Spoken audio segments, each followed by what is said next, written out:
नमस्कार सखीनो, श्री स्वामी समर्थ. मी अलका बाबर. माझ्या अन्नपूर्णा या चॅनलवर आपले स्वागत आहे. आज हनुमान जयंती आहे. त्यानिमित्ताने आजपासून सर्वत्र उत्साह आहे. हनुमानाला महावीर, बजरंगबली, अंजनीपुत्र, मारुती, पवनपुत्र, केसरीनंदन अशा अनेक नावाने ओळखले जाते. आपण दोनदा वर्षातून हनुमान जयंती साजरी करतो. वाल्मिकी रामायणानुसार हनुमानाचा जन्म कार्तिक महिन्याच्या कृष्ण पक्ष चतुर्दशीला झाला, परंतु आज चैत्र शुक्ल पक्ष पौर्णिमा आहे. तेव्हा पाहूया या मागील नक्की इतिहास काय आहे, या दिवसाचे महत्त्व काय आहे. या दिवशी रामभक्त हनुमानाचा जन्मोत्सव साजरा केला जातो. गेल्या अनेक वर्षापासून हनुमान जयंती साजरी केली जाते. आज 23 एप्रिल रोजी हनुमान जयंती अगदी थाटात साजरी केली जाणार आहे. हनुमानाचे भक्त या दिवशी हनुमानाच्या मंदिरात जाऊन हनुमानाची पूजा करतात व त्याचे दर्शन घेतात. हा दिवस अगदी आनंदाने साजरा केला जातो. या दिवसाचे महत्त्वही अनन्यसाधारण आहे.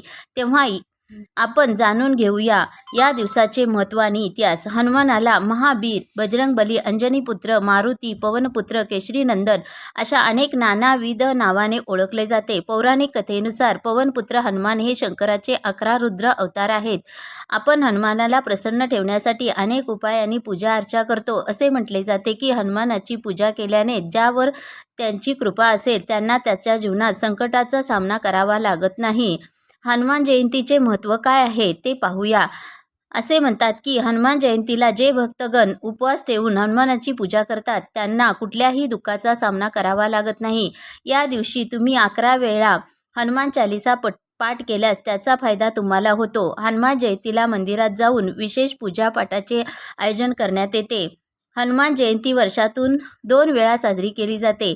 वाल्मिकी रामायणानुसार हनुमानांचा जन्म कार्तिक महिन्याच्या कृष्ण पक्ष चतुर्दशीला झाला, तर शुक्ल पक्षाच्या पौर्णिमेला हनुमान जयंती का साजरी केली जाते यावर आधारित एक पौराणिक कथा आहे. या कथेनुसार एकदा हनुमान लहान असताना त्यांना भूक लागली. तेव्हा त्यांना आकाशात सूर्य दिसला.